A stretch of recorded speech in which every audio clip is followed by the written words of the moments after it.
ప్రతి తల్లిదండ్రులకు తమ పిల్లలు ఒక ఉన్నత స్థానంలో ఉండాలని, వాళ్ళకు ఉజ్వల భవిష్యత్తు ఇయ్యాలని జెప్పేసి, నిరంతరం వాళ్ళ కృషి, పట్టుదలతో తమ పిల్లలను ఒక ఉన్నత స్థానానికి తీసుకెళ్లాలని జెప్పేసి ప్రతి తల్లిదండ్రులు కోరుకుంటారు.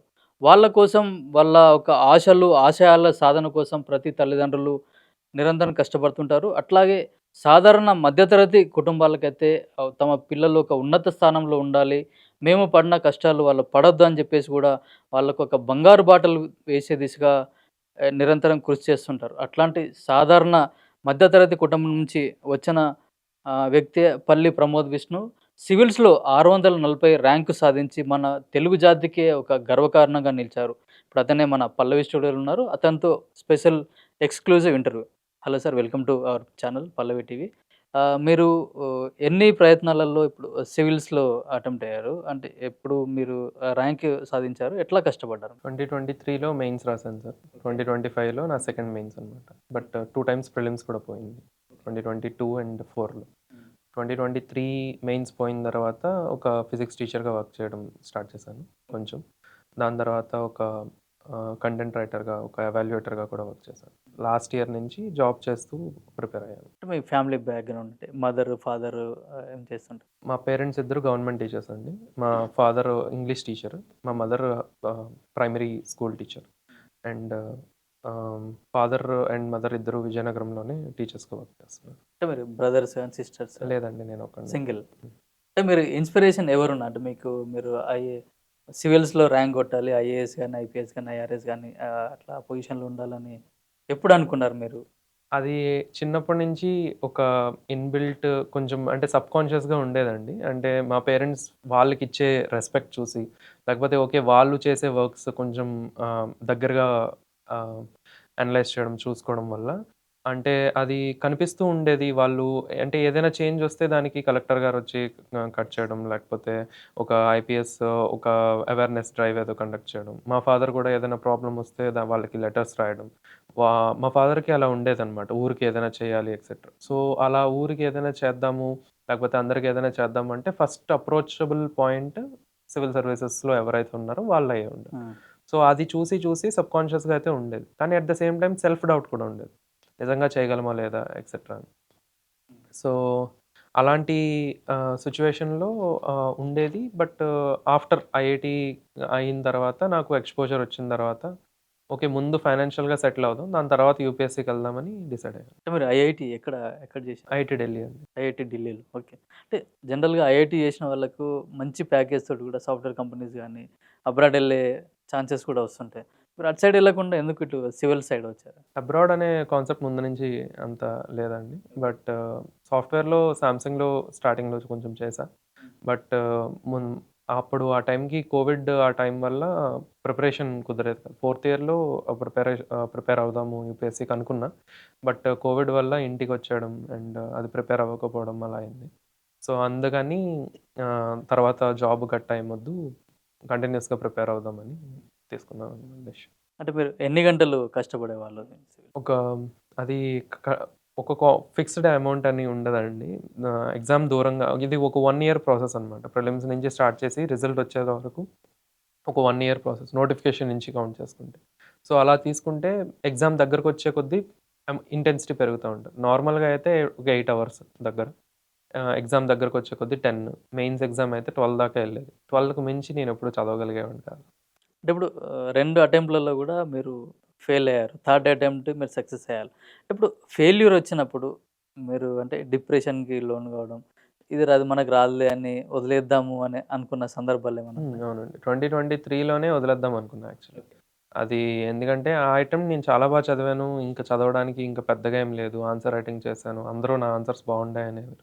సో, ఖచ్చితంగా అవుతదనుకున్నాను. అంటే ఫైనల్ ఇయర్ రిజల్ట్ రాకపోవచ్చు. ఎందుకంటే నేను మ్యాథ్స్ నా ఆప్షనల్ అనమాట. ఓకే. అదంత బాగా చేయలేదు. సో, అది రాదు ఉద ఒకవేళ రాకపోతే వదిలేద్దాం అనుకున్నా. ఇంటర్వ్యూ కాల్ కూడా రాలేదు. అప్పుడు చాలా ఇంకా ఇంతకంటే ఎక్కువ ఏం చదివేస్తాం అనుకున్నా.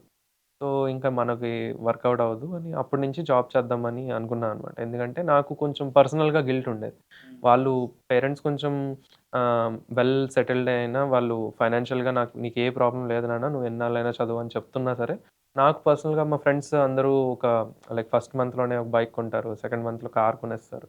లైక్ ఒక 6 మంత్స్ అలాగా వెళ్ళేసరికి వాళ్ళు ఒక ఇల్లు అంతా మొత్తం సెటిల్డ్ ఉంటారు. ఆ! మా ఫ్రెండ్స్ ఎవరైతే ఐఐటీలో చదువుకున్నారో. మనం చూస్తే ఇంకా రూ. 5 పెన్ కోసం మళ్ళీ ఫాదర్, డ్యాడీ డబ్బులేయండి లేకపోతే ఇదేయండి. అది కొంచెం నచ్చేది కాదనమాట. ఆ! సో, నేను ఓన్‌గా ఏదైనా చేద్దామని అనుకుని అలా ప్యారలెల్‌గా ఏదైనా చేసేవాడిని. హ్మ్. బట్ ఆహ్, ఎప్పుడైతే 2024 పోయిందో ఇంకా ప్రిలిమ్స్ పోయిందో ఇంకా రాయకూడదని అనుకున్నా. హ్మ్. మా మదర్ చాలా సపోర్ట్ చేశారు. లైక్ నీకు కాకపోతే ఇంకెవరికొస్తది? ఇంత సిన్సియర్‌గా చదువుతావు. ఇంత చదువుతావు. కూర్చొని లైక్ ఇంత ఎఫర్ట్ పెట్టి మధ్యలో వదిలేయడానికి కాదు అని ఎప్పటికప్పుడు నన్ను మోటివేట్ చేసేవారనమాట. మా మదర్ అలా సపోర్ట్ చేయడం వల్ల నేను 2024 తర్వాత నేననుకున్నా సరే ఒక జాబ్ ఇంతవరకు చదివిందైతే సరిపోతది. రివిజన్ మాత్రమే చేయాలి. సో, ఒక జాబ్ చేసుకుందాం. ఆ జాబ్ తీసుకొని ప్యారలెల్‌గా ప్రిపేర్ అవుదాం అనుకున్నా. అలాగే అయ్యాను లాస్ట్‌లో. అంటే మీ ఫ్రెండ్స్ సపోర్ట్ గూడా ఎవరైనా అంటే మీరు ఒక్కరే అంటున్నారు. ఇంట్లో మీరొక్కరే బ్రదర్, సిస్టర్ ఎవరు లేరు. అంటే కొంచెం బ్యాక్ పుషప్ గూడా ఉండాలి గదా! అంటే అట్లా మీ ఫ్రెండ్స్‌లో ఎవరున్నారు మిమ్మల్ని ఎంకరేజ్ చేసేవాళ్ళు ఫ్రెండ్స్ గాని? చాలామందున్నారండి. ఒక్కొక్క స్టేజ్‌లో ఒక్కొక్క ఫ్రెండ్ కంటిన్యూయస్ సపోర్ట్ ఉంటా ఉంటది. ఈవెన్ యూపీఎస్సీలో లేని ఫ్రెండ్స్ కూడా ఉన్నారు. వాళ్ళు కూడా కాన్స్టెంట్‌గా టచ్‌లో ఉండడం, లేకపోతే సపోర్ట్ చేయడం ఉంటది. అట్ ద సేమ్ టైమ్ నాకు సిబ్లింగ్స్ లేకపోయినా సరే, మా ఫ్యామిలీ చాలా పెద్దదనమాట. మాకు ముగ్గురు పిన్నులు, ఇద్దరు మామయ్యలు, ఓహో! అక్క వాళ్ళు చాలా పెద్ద ఫ్యామిలీ. సో, అందరూ ఎప్పటికప్పుడు నేను నన్ను నమ్మేదానికంటే వాళ్ళు నన్ను ఎక్కువ నమ్మేవారనమాట. ఖచ్చితంగా అవుతది. లైక్ అంటే అసలు వేరే ఛాన్సే అంటే వాళ్ళు ఐఐటీ క్లియర్ చేసినప్పటి నుంచే వాళ్ళు ఫుల్ కాన్ఫిడెంట్ అనమాట. అంటే చిన్నప్పటి నుంచి నేను ఎలా పెరిగాను అంతా చూడడం వల్ల దే ఆర్ ప్రెటీ ష్యూర్‌కి ఓకే. వస్తే విడిగా వస్తది అనే దీంట్లో. సో, వాళ్ళు ఇన్ని ప్రాబ్లమ్స్‌లో గూడా వాళ్ళు చాలా సపోర్టివ్‌గా ఉన్నారనమాట. అంటే మీ స్కూల్ ఏజ్ ఎక్కడ జరిగింది? స్కూలింగ్ స్టార్టింగ్ ఫిఫ్త్ క్లాస్ వరకు ఎయిత్ క్లాస్ వరకు విజయనగరం అండి. ముందు సెయింట్ జోసెఫ్‌లో చదివా. తర్వాత నారాయణ. దాని తర్వాత ఇంకా బెటర్ ఆపర్చునిటీస్ ఉంటాయి అని మా ఫ్రెండ్ నాకు ఎల్‌కేజీ నుంచి వాడి ఫ్రెండ్ అనమాట. వాళ్ళు సజెస్ట్ చేయడం వల్ల గుడివాడ ఎళ్ళాం ఇద్దరం. అక్కడ అక్కడికి వెళ్ళి ఒక టాలెంట్ టెస్ట్ లాగా ఒకటి రాసాం. జనరల్లీ ఎక్కడైనా రాస్తే 100% కన్సెషన్‌లొచ్చేవి. బట్ ఇక్కడ రాస్తే 23% అది కొంచెం ఓకే. ఇంత బాగా చదివేవాళ్ళున్నారా అని అనిపించిందప్పుడు. సో, నేనిక్కడే చదువుతాను అని పట్టుబట్టి హాస్టల్ జాయిన్ అయ్యి నైన్త్ క్లాస్‌లో నైన్త్ నుంచి ఇంటర్ దాకా విజయవాడ ఒకసారి గుడివాడ, తర్వాత గోశాల చైనా బ్యాచ్ అంటారు గదా! అక్కడ చదివాను. దాని తర్వాత 4 ఇయర్స్ ఐఐటీ ఢిల్లీ. అక్కడితో ఎడ్యుకేషన్ అయితే అయిపోయింది. అంటే తర్వాత యూపీఎస్సీ కోచింగ్ అంటూ ఏం తీసుకోలేదు. సో, అక్కడితో ఎడ్యుకేషన్ అయిపోయినట్టు. ఓకే. అంటే మీరు వితౌట్ కోచింగే 3 అటెంప్ట్స్ కూడా అటెంప్ట్ హ్మ్. చేశారు. కోచింగ్ ఏం లేదండి. రైట్. అంటే ఎట్లాంటి బుక్స్ మీరు వెరిఫై చేశారు? అంటే ఒక సివిల్స్‌కి ప్రిపేర్ అయ్యేవాళ్ళు రోజులు, రోజులు గంటల తరబడి చదువుతా ఉంటారు. చాలా చాలా బుక్స్ రెఫర్ చేస్తా ఉంటారు కదా! హ్మ్. అంటే మీరు ఎట్లాంటి బుక్స్ రెఫర్ చేశారు? అందరూ కాన్స్టెంట్ బుక్సే ప్రిఫర్ చేస్తారండి. హ్మ్. పాలిటీ అయినా, లక్ష్మీకాంత్ కామన్‌గా అందరూ చదివేది. మాక్సిమం డీడీ బసు చదువుతారు. హిస్టరీ వచ్చిందంటే స్పెక్ట్రమ్, మోడర్న్‌కైతే స్పెక్ట్రమ్, ఏన్షియంట్ అండ్ మిడియవల్‌కి ఎన్‌సీఈఆర్‌టీస్ చదువుతారు. అలా జియోగ్రఫీకి ఎన్‌సీఈఆర్‌టీ. మోస్ట్‌లీ ఎన్‌సీఈఆర్‌టీస్ రిలేటెడ్ ఉంటది. అండ్ న్యూస్ పేపర్స్ లేకపోతే న్యూస్‌లో ఏం జరుగుతుంది అని. హుహు. ఇదే మళ్ళీ రిపీట్ అనమాట. చాలా వరకు ఏంటంటే ఆహ్, ఒక కాన్స్టెంట్ సోర్స్ అనేది కొన్ని సబ్జెక్ట్స్‌కి మాత్రమే వర్తిస్తది. ఎకనామిక్స్‌కి మృణాల్ సార్ నోట్స్ ఫాలో అవుతారు. లేదా వివేక్ సింగ్, రమేష్ సింగ్ అని ఆథర్స్ ఉంటారు. వాళ్ళు ఫాలో అవుతారు. కానీ కరెంట్ అఫైర్స్ రిలేటెడ్ ఉంటాయి. ఇంటర్నేషనల్ రిలేషన్స్ గానీ, ఎన్వైర్న్మెంట్ గానీ, సైన్స్ అండ్ టెక్నాలజీ గానీ. దానికి ఒక స్టాండర్డ్ బేస్ అంటూ ఏముండదు. దాన్ని మనం మిగతావన్నీ అబ్జర్వ్ చేసుకొని బేసిక్‌గా నెట్ యూజ్ చేసుకొని చదువుతారు. అంటే మీ ఈ జర్నీలో మీకు అతి పెద్ద ఒక ఎదురు దెబ్బ తగిలింది. అప్పుడు మీరు అంటే ఇంకా మీరు సక్సెస్ చేరుకోలేదు. చేరుకోక ముందే మీకెంతో ఇష్టమైన మీ మదర్ గూడా చనిపోవడం జరిగింది. క్యాన్సర్ వచ్చిందని తెలిసినా గూడా హ్మ్, మీరెట్లా దాన్ని బేర్ జేయగలిగారు? నేను అంటే ఆహ్, ఆహ్, ఒక పాయింట్ వరకు వాళ్ళు ఆ సిట్యుయేషన్ డౌన్ ప్లే చేశారు సార్. టిల్ మెయిన్స్ ఏం ప్రాబ్లమ్ లేదు. బ్లడ్ ట్రాన్స్‌ఫ్యూజన్ అవుతుంది. రెగ్యులర్‌గా ఇదవుతుంది. హాస్పిటల్‌లో ఉన్నారని తెలుసు. పెయిన్స్ ఉన్నాయని తెలుసు. మార్చ్ నుంచి ప్రాబ్లమ్స్ ఉన్నాయని తెలుసు. మేలో హాస్పిటలైజ్ అయ్యారని తెలుసు. నేను అక్కడే ఉన్నా. ఇంటి దగ్గరే ఉన్నా. 2024 డిసెంబర్‌లో నవంబర్‌లో ఇంటికొచ్చేసా. మా మదర్‌కి హెల్త్ బాలేదని. బట్ కొన్ని రోజులు బానే ఉంది. తర్వాత నుంచి సీరియస్ అవుతూ ఉన్నారు. వాళ్ళు డౌన్ ప్లే చేశారు. బట్ చేసినా సరే ఎప్పుడైతే బావుందో అప్పుడే వీడియో కాల్ చేసేది. అప్పుడే మాట్లాడేది. సో, "బా చదువు ఎంత దూరం వచ్చింది మధ్యలో వదిలేయడానికి కాదు." నాకు ప్రిలిమ్స్ కొంచెం టఫ్ ఫేజ్ అనమాట. ప్రిలిమ్స్ అయింది, జాబ్ ఉన్నది. నువ్వు భయపడాల్సిందేం లేదు. నా కోసం నువ్వు వదిలేసుంటే ఇంకా ఎక్కువ బాధపడాలి" అని చెప్పేదనమాట ప్రతిసారి. అలా చెప్పి నేను మధ్యలో వదిలేస్తానన్నా, "లేదు నాన్న అసలు వదిలే ప్రసక్తే లేదు. ఈ ఒక్కసారి నువ్వు మొత్తం ఎఫర్ట్ పెట్టి ఇచ్చేయి. రాలేదు అంటే ఆ తర్వాత నీ ఇష్టం" అనేది. సో, అది ఈవెన్ ఇంటర్వ్యూ ముందు తను చనిపోయిందనమాట. సెకండ్ టైమ్ వచ్చి. ఒక 1 మంత్‌కి ఇంటర్వ్యూ ఉంటుండగా ఇంటర్వ్యూలో మెయిన్స్ అనుకోండి. జస్ట్ ఏడుపొచ్చినా సరే కళ్ళు తుడుచుకొని ఆన్సర్ రాసేస్తాం. ఆడికి కరెక్ట్ చేసి ఇచ్చేస్తాం. ఇంటర్వ్యూలో ఏంటంటే మన ముందు ఒక మనిషి కూర్చొని మాట్లాడుతూ ఉంటారు. మనం ఆన్సర్ చెప్పడం ఒక్కో పద్ధతి, మొహంలో ఫీలింగ్స్ కాన్ఫిడెన్స్ ఉండాలి. కనిపిస్తాయి. యెస్. కాన్ఫిడెన్స్ ఉండాలి. మనం చెప్పేదానికి స్టిక్ ఆన్ అయ్యి ఉండాలి. చాలా వాళ్ళు స్ట్రెస్ పెడతారు. కొంచెం కన్‌ఫ్యూజ్ చేయడానికి ట్రై చేస్తారు. అవన్నిటిని దాటి మనం ఆన్సర్ చేయాలి. మనం ఎప్పుడైతే యాంగ్షియస్ అండ్ కొంచెం టెన్షన్ పడతామో అది చాలా ఇబ్బందొస్తది. ఇలాంటి ఒక సిట్యుయేషన్‌లో ఇంటర్వ్యూ ఇవ్వాల్సొచ్చింది. అది ఇంకా కష్టమైపోయిందనమాట. అంటే బాధపడడానికి కూడా ఖాళీ లేదు నాకు. అలాగా. ఇప్పుడు నేను బాధపడ్డానంటే మా ఫాదర్ ఆల్రెడీ చాలా బాధపడుతున్నారు. మా అమ్మమ్మ అయితే అసలు ఇప్పటి వరకు ఏడుస్తూనే ఉంది ఇంకా. సో, వీళ్ళు ఇంకా బాధపడకూడదు అనే దాంతో నేను నేను కంట్రోల్ చేసుకొని నేను బానే ఉన్నాను. నేను చదువుతున్నాను బానే అని. మళ్ళీ నేను నేను వాళ్ళు ఫోన్ పెట్టేసాక మళ్ళీ నేను అలాగా అక్కడ ఇంటర్వ్యూ దగ్గర కొంత యాక్చువల్లీ నేను ఐసోలేటెడ్‌గా ఒక్కడినే ఉండి చదువుకోవడం ఇష్టం అనమాట. బట్ ఇంటర్వ్యూ టైమ్‌లో లక్కీగా ఒక ఇంటర్వ్యూ సెలెక్టెడ్ పీపుల్‌కి ఒక ఇది పెట్టారు. ఒక ఐదుగురు కలిపి ఉండే రూము ఇచ్చారనమాట. అక్కడికి వెళ్ళేసరికి ఆళ్ళు రెగ్యులర్‌గా వాళ్ళతో మాట్లాడుతుంటే, ఓకే. అందరూ ఇంత కష్టపడుతున్నారు. మనం ఇంత దూరం వచ్చి ఇలా ఆహ్, ఆహ్, గివ్ అప్ ఇచ్చేయకూడదు. చేసినంత వరకు చేద్దాం. రాలేదు అంటే తర్వాత ఇంకొదిలేద్దాం. బట్ ఇప్పుడు నేను చేయలేకపోతే, ఇన్ కేస్ నాకు ర్యాంక్ రాకపోతే, ఇప్పుడు బాధపడేదానికంటే డబుల్ బాధపడతారు అనుకున్నాను. అది దానివల్లే లాస్ట్ వరకు చేసేసి ఫెబ్ 9థ్ నా ఇంటర్వ్యూ అయిపోయిన తర్వాత నుంచి అప్పటి నుంచి ఓకే. అప్పుడు ప్రాసెస్ చేసుకోవడం మొదలుపెట్టా. ఓకే. ఇదయింది, అదయింది. సో, దీన్నెలాగా డీల్ చేయాలి? ఇప్పుడు ఇంట్లో ఏం చెప్పాలి? ఇంట్లో ఏం జేయాలి? అప్పటినుంచి ఇంకా టెన్షన్ గూడా. ఒకవేళ ర్యాంక్ రాకపోతే ఇంకెంత బాధపడతారు.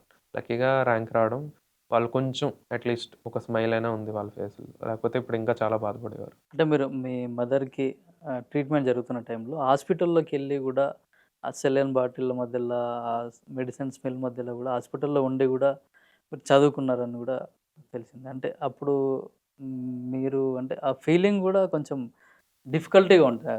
అది ఎక్కువ రోజులు కాదండి. బట్ ఓన్లీ ఒక 1 వీక్ హార్డ్‌లీ. ఫస్ట్ ఒక 3 డేస్, నెక్స్ట్ ప్రిలిమ్స్ ముందు ఒక 3 డేస్, దాని తర్వాత ఒక 3 అంటే నేను జాబ్ జాయిన్ అవ్వక ముందు అంటే ప్రిలిమ్స్ రోజు నేను చెక్ చేసుకోకూడదనుకున్నా. వస్తే వచ్చింది, పోతే పోయింది. లైక్ నేను పట్టించుకోను. హాస్పిటల్‌లోనే బట్ ఆ రోజు మళ్ళీ మళ్ళీ అడిగారు మా ఫాదర్ కూడా, మదర్ కూడా. రాలేదు అనుకోరా, ఇక్కడే ఉండిపోతావు. హ్యాపీగా ఇక్కడే మా మమ్మీతో పాటు ఉండిపోతావు.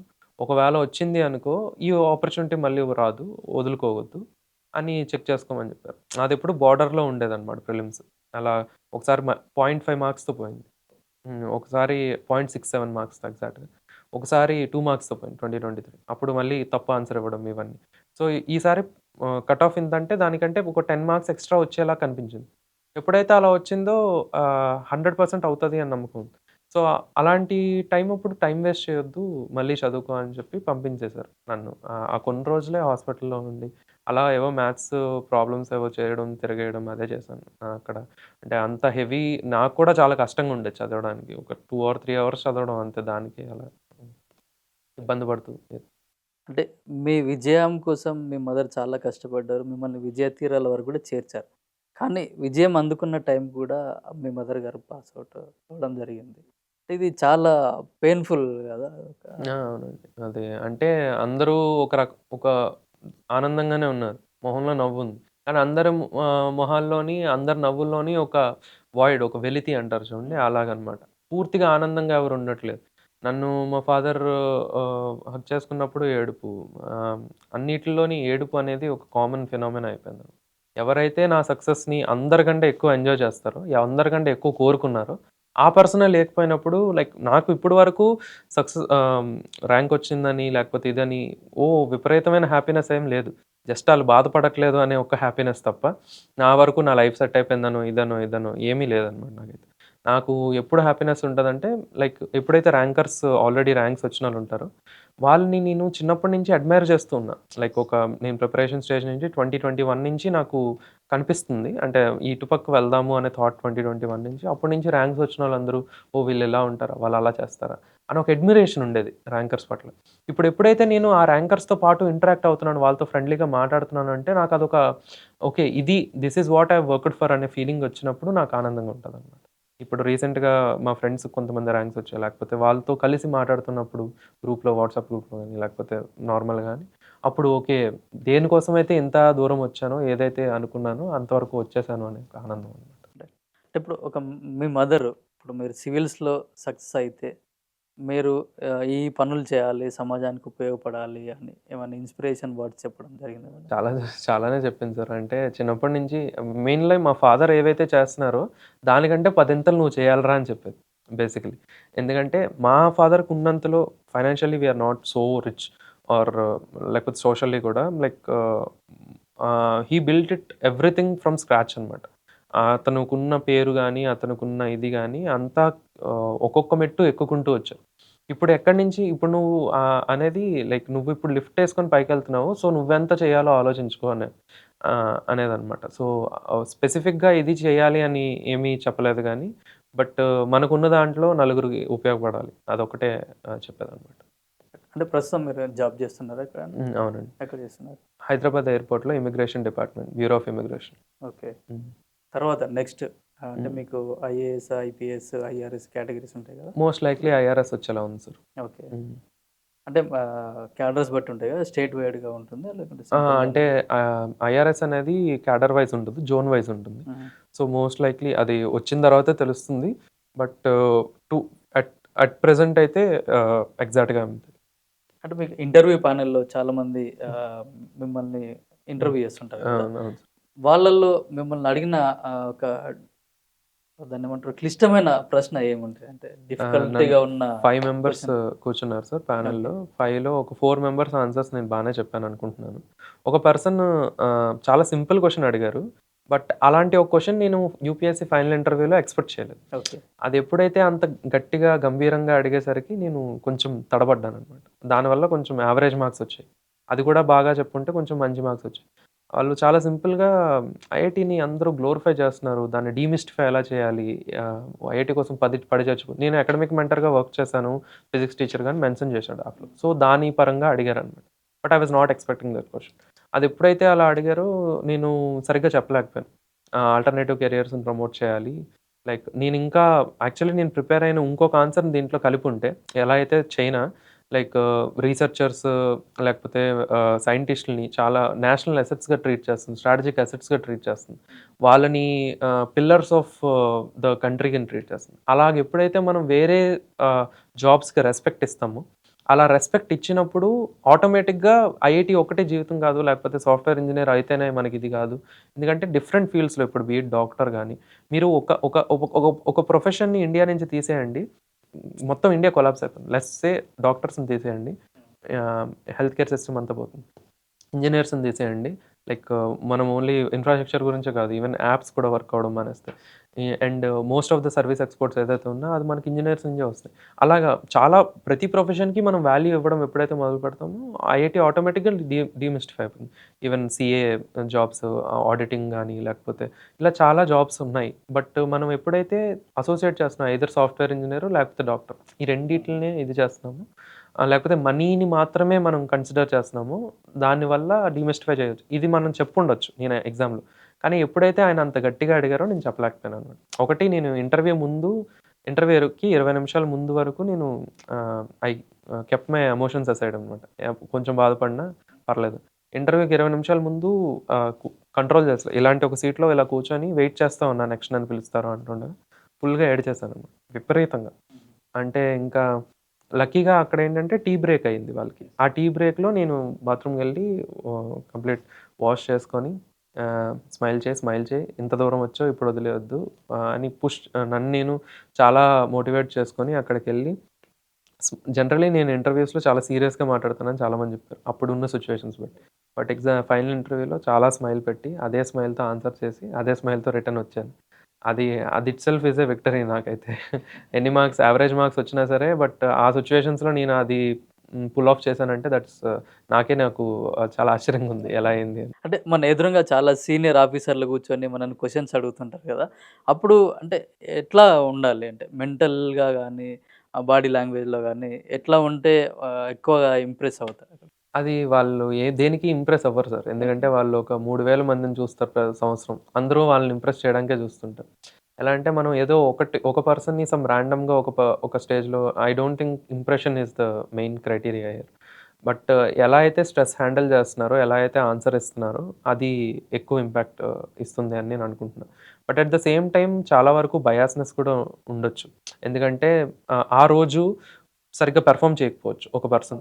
ఒక 20 మినిట్స్‌లో నేను బాగా మాట్లాడకపోయినంత మాత్రాన నేను ఇది నా పర్సనాలిటీ బాలేదని కాదు. నేను రీసెంట్‌గా ఒకతన్ని కలిసాను. అతనికి ఒకసారి 190 వచ్చాయి మార్క్స్. నెక్స్ట్ టైమ్ 160 వచ్చాయి. నెక్స్ట్ టైమ్ 215 వచ్చాయి. ఓహ్! ఒకవేళ పర్సనాలిటీ బాలేదంటే ప్రతిసారి బాగోకూడదు. లేదా బావుందంటే ప్రతిసారి బావుండాలి. ఇలా మధ్యలో డిప్ గట్టా రాకూడదు కదా! సో, అలాంటి కేసెస్ ఉంటాయి. సో, అదొక అన్‌ప్రెడిక్టబుల్ ఫేజ్. బట్ ఎలా ఇంప్రెస్ అవుతారు అంటే చూడగానే యెస్! ఇతను ఆఫీసర్ అవ్వగలడు. ఇతను ఆఫీసర్‌లా మాట్లాడుతున్నాడు. లేకపోతే ఒక ఇప్పుడు ఒక ఐఏఎస్ ఆఫీసర్ సడెన్‌గా ఒక మీడియా ఇంటరాక్షన్‌కెళ్ళాలి. వందల మంది మీడియా పర్సన్స్ అక్కడ కూర్చుంటారు. 100 క్వెషన్‌లు అడుగుతారు. 100 రకాల క్వెషన్‌లు అడుగుతారు. గట్టిగా అడుగుతారు. మెల్లగా అడుగుతారు. అలాంటి ఒక స్ట్రెస్‌ఫుల్ ఎన్వైర్న్‌మెంట్‌లో అతను డీల్ చేయగలడు అనే క్లారిటీ ఈవెన్ బిఫోర్ ట్రైనింగ్ కొద్దిగానే చేయగలిగితే I think he will get more marks. మా ఫ్రెండ్స్ కొంతమంది 200 అబోవ్ తెచ్చినోళ్ళున్నారు. 210 తెచ్చినోళ్ళున్నారు. విచ్ ఈస్ కమెండబుల్ స్కోర్స్ అనమాట. అలా నాన్ వెర్బల్ కమ్యూనికేషన్ ఎప్పుడైతే స్ట్రాంగ్ ఉంటుందో, అంటే ఏం మాట్లాడుతున్నాం అనేది ఏం మాట్లాడకుండా ఉంటున్నాం, నాకు రాని దాన్ని ఎంత కాన్ఫిడెంట్‌గా రాదు అని చెప్తున్నాం, లేదా సార్ నేను తెలుసుకుంటా తర్వాత, ప్రెజెంట్ అయితే నాకు తెలీదు. అన్నీ అందరికీ తెలియవు. ఆ విషయం ఆళ్ళకి కూడా తెలుసు. కానీ తెలియనిదాన్ని తెలిసినట్టు చెప్తే మేబీ తక్కువ మార్క్స్ వచ్చే ఛాన్స్ ఉంటది. అంటే ఇప్పుడున్న ఆహ్, ఎడ్యుకేషన్ సిస్టమ్‌లో ఎట్లాంటి మార్పులొస్తే బావుంటదని అనుకుంటా? అంటే మీరు ఐఐటీ ఢిల్లీ వరకు కూడా ఎళ్లి చదువుకొనొచ్చారు గదా! అంటే ఇప్పుడున్న సిస్టమ్‌లో కొన్ని చేంజెస్ చేయడానికి గూడా సెంట్రల్ గవర్నమెంట్ గూడా ట్రై చేస్తుంది. స్టేట్ గవర్నమెంట్ కూడా ట్రై చేస్తుంది. ఇప్పుడున్న పిల్లలకి అప్‌కమింగ్ అంటే టెక్నాలజీ గూడా బాగా డెవలప్ అయింది. ఏఐ గూడా వచ్చింది. రకరకాల సాఫ్ట్‌వేర్‌లొస్తున్నాయి. ఇప్పుడున్న పిల్లల్లో ఎడ్యుకేషన్ సిస్టమ్ ఎట్లా ఉంటే బావుంటదని? ఇక్కడ నాకు ఇంటర్వ్యూలో సెకండ్ క్వెషన్ ఇదే సార్. మీ పేరెంట్స్ ఇద్దరు టీచర్స్ కదా! స్టేట్ సిలబస్‌ని అంతటిని సీబీఎస్ఈలోకి మార్చేద్దాం. స్టేట్ పెద్ద యూజ్ ఏం లేదు ఎక్సెట్రా. అలాంటి ఒక సిమిలర్ లైన్స్‌లో క్వెషన్ వచ్చిందనమాట. సో, నా నా వరకు ఏంటంటే గవర్నమెంట్ స్కూల్స్‌లో పర్టిక్యులర్‌లీ ఒక 66% ఆఫ్ ఇండియన్ స్టూడెంట్స్ గవర్నమెంట్ స్కూల్స్‌లో చదువుతున్నారంట ప్రెజెంట్. సో, వాళ్ళ వరకు రీసెంట్ క్వాలిటీ మీరు చూసుకుంటే ఒక 1990s వరకు ఏ ఐఏఎస్ ఆఫీసర్‌ని తీసుకోండి, లేకపోతే ఆ సైంటిస్ట్‌నైనా తీసుకోండి, ఇస్రో సైంటిస్టులు లేకపోతే ఎవరైనా గవర్నమెంట్ స్కూల్‌లో చదివినోళ్ళే ఉంటారు. అవును. మరి ఇప్పుడు ఇది ఎందుకు లేదంటే ప్రైవేట్ వోళ్ళ డామినెన్స్ అని కాదు. గవర్నమెంట్‌లో మనకి ఓనర్‌షిప్ ఇష్యూ వచ్చింది. లైక్ ముందేంటంటే ఆహ్, పేరెంట్స్ చాలా బలంగా మిడిల్ క్లాస్ పేరెంట్స్‌కి యాస్పిరేషన్స్ ఉంటాయి. ఇందాక మీరు చెప్పినట్టు. వాళ్ళ పడిన కష్టాలు పిల్లాడు పడకూడదని చాలా బలంగా కోరుకునే పేరెంట్స్ ఉంటారు. ఎప్పుడైతే అలా ఉంటారో టీచర్‌ని అడుగుతారు. సార్ మా వాడు ఎగ్జామ్‌లో మీరు కుమ్మేయండి స్టూడెంట్స్‌ని. కానీ మీకు రిజల్ట్స్ తీసుకొనండి. వాళ్ళకి మంచి ఫ్యూచర్ ఇవ్వండి. కానీ ప్రెజెంట్ ఆ ఓనర్‌షిప్ లేదు. పేరెంట్స్‌లో తక్కువుంది. గవర్నమెంట్ వైపు నుంచి తక్కువుంది. టీచర్స్‌లో స్టూడెంట్స్ పక్కన తక్కువుంది. ఎప్పుడైతే ఓనర్‌షిప్ స్ట్రాంగ్ అవుతుందో ఆటోమేటిక్‌లీ రిజల్ట్స్‌లో రిఫ్లెక్ట్ అవుతుంది. ఒక ఫీడ్‌బ్యాక్ మెకానిజం లాగా ఒక ఎవాల్యుయేషన్ పెరుగుతదనమాట. మీకు మంచి మార్క్స్ వస్తున్నాయా? ఓకే. జరుగుతుంది బానే ఉంది. ఎవరైనా అడిగేటోళ్ళు ఉన్నప్పుడు అకౌంటబిలిటీ పెరుగుతుంది. అది కొంచెం స్ట్రెంథెన్ చేస్తే ఆటోమేటిక్‌గా పెరుగుతుంది. At the same time infrastructure అంటే ఓన్లీ ఫిజికల్ ఇన్‌ఫ్రాస్ట్రక్చర్ కాదు. సోషల్ ఇన్‌ఫ్రాస్ట్రక్చర్ కూడా. సోషల్ ఇన్‌ఫ్రాస్ట్రక్చర్‌లో మనకి టీచర్స్‌ని చూసుకుంటే టీచర్స్‌లో స్కిల్స్ డెవలప్ అవ్వాలి. కొత్త టెక్నాలజీస్‌ని అలవాటు పరుచుకోవాలి. లేకపోతే న్యూ డొమైన్స్ ఆఫ్ ఇప్పుడు మీరు ఆరెంజ్ ఎకానమీ చూసి ఇప్పుడు మీ స్టూడియో గాని, లేకపోతే వ్లాగింగ్ గాని, గేమ్స్ గాని ఇలా చాలా డొమైన్స్ వస్తున్నాయి. అలాంటి దీంట్లో ఎక్సెల్ అవ్వడానికి కూడా స్కోప్ ఉంటది. ఆర్ట్స్ గాని ఇలాంటివి. At the same time digital infrastructure. ప్రతి స్కూల్‌కి లైక్ సోలార్స్‌తో వైఫై గాని, ఇంటిగ్రేటెడ్ లెర్నింగ్ ప్లాట్‌ఫార్మ్స్ అని చాలానే గవర్నమెంట్స్ చేస్తున్నారు. దాన్ని ఇంకా కొంచెం యానిమేటెడ్ వీడియోస్‌లో లెర్న్ చేయడం, లేకపోతే విజువల్‌గా అబ్జర్వ్ చేయడం నేర్చుకోవడం. ఇలాగ ఎప్పుడైతే మనం గుర్తుంచుకోవడం మాత్రమే ఎందుకంటే ఒకప్పుడు గుర్తుంచుకోవడం is a very necessary thing. ఇప్పుడు గుర్తుంచుకోవడం మీరు గూగుల్ చేస్తే ప్రతీదీ వస్తది. ఇంకా అయితే ఏఐని అడిగితే ప్రతీదీ చెప్తుంది. సో, గుర్తుంచుకోవడం is the secondary thing we have to focus upon. First thing ఏంటంటే అనలిటికల్‌గా ఆలోచిస్తున్నాం లేదా? అబ్జర్వేషన్ ఉందా లేదా? మనం నేర్చుకున్న దాన్ని అప్లై చేయగలుగుతున్నాం లేదా? ఈ 3 main criteria. But at the same time గుర్తుంచుకోవడం కంప్లీట్‌గా మానేయమని కాదు. ఎందుకంటే సెవెంత్ టేబుల్ రాకుండా మీరు 17 టేబుల్ చేసేయమంటే కుదరదు. మల్టిప్లికేషన్, బేసిక్ మల్టిప్లికేషన్స్ ఇవన్నీ అందరికీ తెలియాలి. అట్ ద సేమ్ టైమ్ గుర్తుంచుకోవడం ఒక బేర్ మినిమమ్ లెవెల్ వరకు ఉంటే అది కాగ్నిటివ్ మనం ఎలా ఆలోచిస్తున్నాము, ఎంతవరకు గుర్తుంచుకుంటున్నాము, లేకపోతే మన బ్రెయిన్ ఎంత ఫాస్ట్‌గా పెరుగుతుంది అదంతా. ఇప్పుడు చెస్ ఉంది. చెస్ ఏఐ అన్నీ వాడేస్తున్నారు. ఏఐ వాడి చెస్‌లో అసలు ఏ గ్రాండ్ మాస్టరు పనికిరాడు. ఆల్ ఇండియా వరల్డ్‌లో బెస్ట్ మాగ్నస్ కార్ల్‌సన్ అయినా దాన్ని ఓడించలేడు. బట్ కానీ చెస్ ఆడడం వల్ల మనకి న్యూరల్ మ్యాపింగ్స్ పెరుగుతాయి. మంచి ఆహ్, అంటే బాగా ఆలోచించడం పెరుగుతది. ఒక టైమ్ బౌండ్ డెసిషన్స్ తీసుకోవడం పెరుగుతది. డెసిషన్ మేకింగ్ వస్తది. కన్‌స్ట్రెయింట్స్‌లో ఆలోచించడం పెరుగుతది. ఇవన్నీ అంటే additional benefits of playing chess other than just game. So, అలాగా గుర్తుంచుకోవడంలో కూడా ఇది ఉంటది. సో, కంప్లీట్‌గా వదిలేయమనట్లే. బట్ అది that should take the second step in the pedestal. First pedestal మీద అనలిటికల్ లెర్నింగ్ ఉండేటట్టు మన టీచింగ్ కొంచెం ఉంటుంది. అంటే ఇప్పుడు చాలామంది గూడా నాలెడ్జ్ దానికంటే ఎక్కువగా ర్యాంకుల మీదనే పడి పరిగెత్తుతున్నారు. అది ఎంతవరకు పిల్లల ఫ్యూచర్‌ను టార్గెట్ జేస్తుంది? అది ర్యాంకుల వైపు గాకుండా నాలెడ్జ్ పెంచుకుంటే ఎట్లా ఉంటుంది?